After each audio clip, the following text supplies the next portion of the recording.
Hello student, आज हम एक नया टॉपिक करने जा रहे हैं जिसका नाम है कैपेसिटेंस। ठीक है, पहले हम कैपेसिटेंस को करेंगे और उसके बाद मैं बताऊंगा कैपेसिटर क्या होता है। ठीक है, तो लास्ट क्लास में मैंने आपको बताया था कि किसी कंडक्टर को अगर हम इलेक्ट्रिक फील्ड में रखें तो उसका बिहेवियर किस तरह से हो जाता है। ठीक है, जैसे कि इलेक्ट्रिक फील्ड जो होती है किसी कंडक्टर में जीरो होती है, net charge inside a conductor वो जीरो होता है। ठीक है, और इसके अलावा जो इलेक्ट्रिक फील्ड होती है वो कंडक्टर के परपेंडिकुलर होती है हमेशा सरफेस के। तो ये सब चीजें हमने अपनी लास्ट क्लास में कवर कर चुके हैं। आज की क्लास में हम उन चीजों को अप्लाई करके पढ़ेंगे कि कैपेसिटेंस क्या होता है और कैपेसिटेंस की एप्लीकेशन क्या है। ठीक है, तो देखो, जब हमारे पास कोई मेटल है तो मेटल में कुछ ना कुछ फ्री चार्ज तो रहता है। ठीक है, अब मुझे एक ऐसी डिवाइस चाहिए जो कि चार्ज को स्टोर कर सके, लेकिन हर एक कंडक्टर की अपनी एक लिमिट होती है कि उससे ज्यादा वो चार्ज को स्टोर नहीं कर सकता।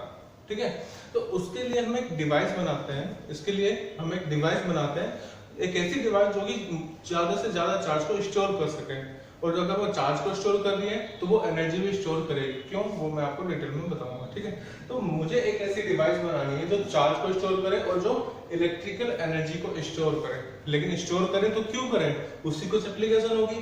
तो देखो, आपने देखा होगा बचपन में जब कैमरा हम चलाते थे, पहले जो कैमरा आते थे उसमें फ्लैश लाइट होती थी। तो एक्चुअली में जब हम फ्लैश लाइट को जला रहे हैं तो हमें एक सडनली काफी लार्ज अमाउंट की एनर्जी की रिक्वायरमेंट होती है। ओके, तो ऐसी जगह पर हम कैपेसिटर का यूज करते हैं। ठीक है, जहां पर भी आपको सडनली एक large amount of energy required होती है वहां पर आपको कैपेसिटर्स रिक्वायर्ड होगा। ठीक है, जैसे कि अगर मैं फैन की बात करूं तो फैन को इनिशिएट करने के लिए यानी कि जस्ट स्टार्ट करने के लिए हमें एक लार्ज अमाउंट ऑफ एनर्जी की जरूरत होती है। जैसे कि आपने देखा होगा, क्लास 11 में भी आपने पढ़ा होगा, अगर हम साइकिल को चलाना स्टार्ट करें ओके, तो तब हमें ज्यादा फोर्स लगानी पड़ती है बजाय कि जब वो चल रही हो, क्योंकि आपको पता है जो स्टैटिक फ्रिक्शन होता है वो ज्यादा होता है काइनेटिक फ्रिक्शन से।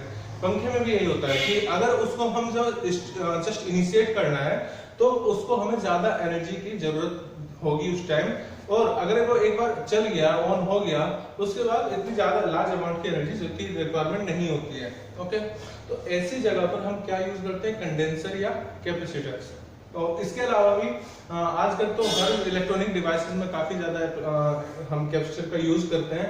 आप सीडी प्लेयर में देखो, उसमें भी कैपेसिटर का यूज होगा, टीवी में देखो, वहां तो काफी सारे कैपेसिटर की जरूरत होती है। ठीक है, तो जहां पर भी आपको एक सडनली एक लार्ज एनर्जी चाहिए या लार्ज अमाउंट ऑफ चार्ज चाहिए, आपको क्या यूज करना पड़ेगा, कैपेसिटर। ठीक है, और जैसे आपने क्लास में पढ़ा होगा रेजिस्टेंस और रजिस्टर। ठीक है, रेजिस्टेंस तो प्रॉपर्टी होती है, ठीक है, जो करंट को रोकती है। रजिस्टर वो एक तरह से डिवाइस होगी जो जिसकी प्रॉपर्टी है रेजिस्टेंस। ओके, तो कैपेसिटर और कैपेसिटेंस भी इसी तरह से है।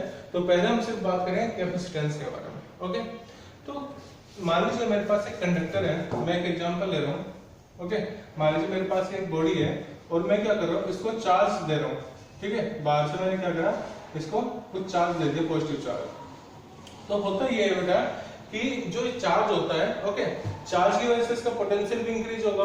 ओके, यानी कि जो चार्ज होगा, जितना आप ज्यादा चार्ज दोगे उतना ज्यादा इस बॉडी का पोटेंशियल इंक्रीज हो जाएगा। क्यू जो है वो डायरेक्टली किस पे डिपेंड करता है, पोटेंशियल पर। Okay, Q is directly proportional to potential. तो इस प्रोपोर्शनल का साइन हटा करके हम एक कांस्टेंट लगा लेते हैं। Okay, Q equal to C into V. ठीक है, यहाँ पर जो सी है वो क्या है, कांस्टेंट है, और जिसको हम वो बोलेंगे क्या, capacitance. Okay, C is the capacitance. अब C इक्वल टू हम ये भी लिख सकते हैं Q अपॉन V।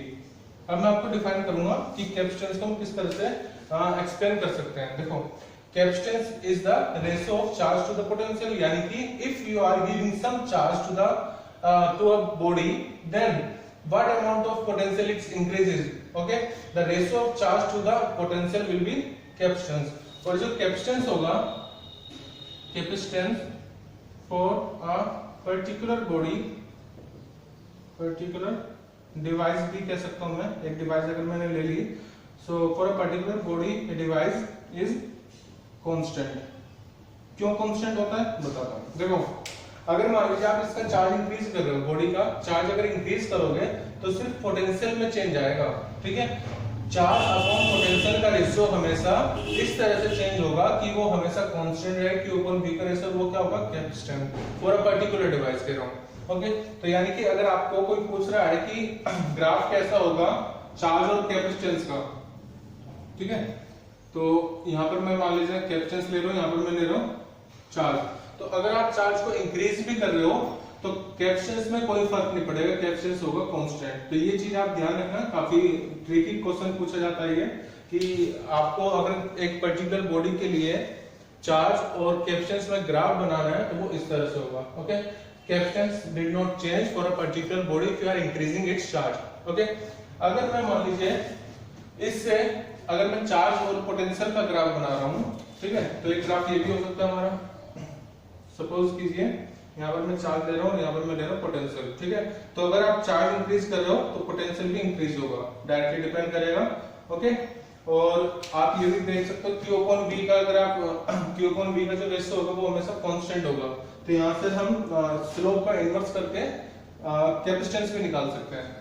तो अभी तक मैंने आपको ये बताया कि जो चार्ज होगा किसी पर्टिकुलर बॉडी के लिए सिर्फ पोटेंशियल पे डिपेंड करेगा, ठीक है। अब बहुत से बच्चे क्या करते हैं, मैंने काफी क्लासेस में इसको देखा, ऑब्जर्व किया है कि मैं बच्चों से पूछता हूँ कि Q equal to CV formula है, तो बताओ कि चार्ज और कैपेसिटर का ग्राफ कैसे होगा, ठीक है।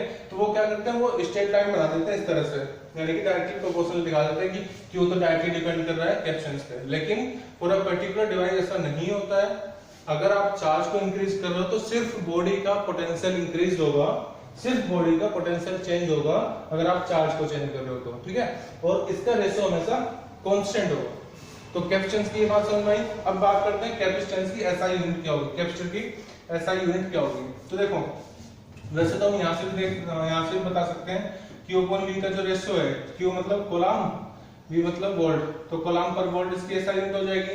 लेकिन इसी को हम क्या बोलते हैं, फैराड, ठीक है। SI यूनिट की अगर हम बात करें तो SI यूनिट क्या होगी, फैराड।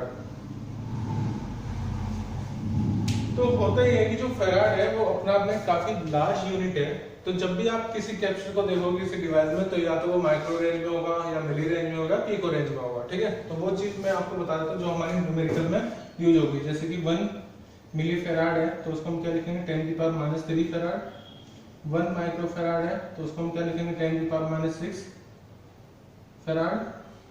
पीको है, मान लीजिए 1 पीको फैराड, स्मॉल पी से डिनोट करेंगे तो 10⁻12 फैराड। और मान लीजिए 1 नैनो फैराड है तो 10⁻9 फैराड। ये कन्वर्जन आपका न्यूमेरिकल में काम आएगा, ठीक है।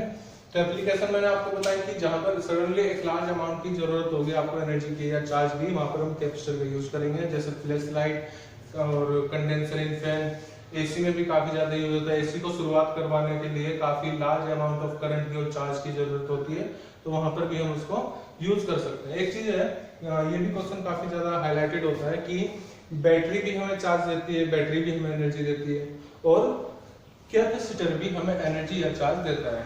ओके, लेकिन दोनों में फर्क क्या है, जब दोनों ही सेम काम कर रहे हैं, दोनों ही हमारा चार्ज दे रहे हैं और एनर्जी दे रहे हैं, तो दोनों में फर्क क्या है। हम बैटरी की जगह और कैपेसिटर की जगह यूज करते हैं, इंटरचेंज क्यों नहीं कर देते हैं।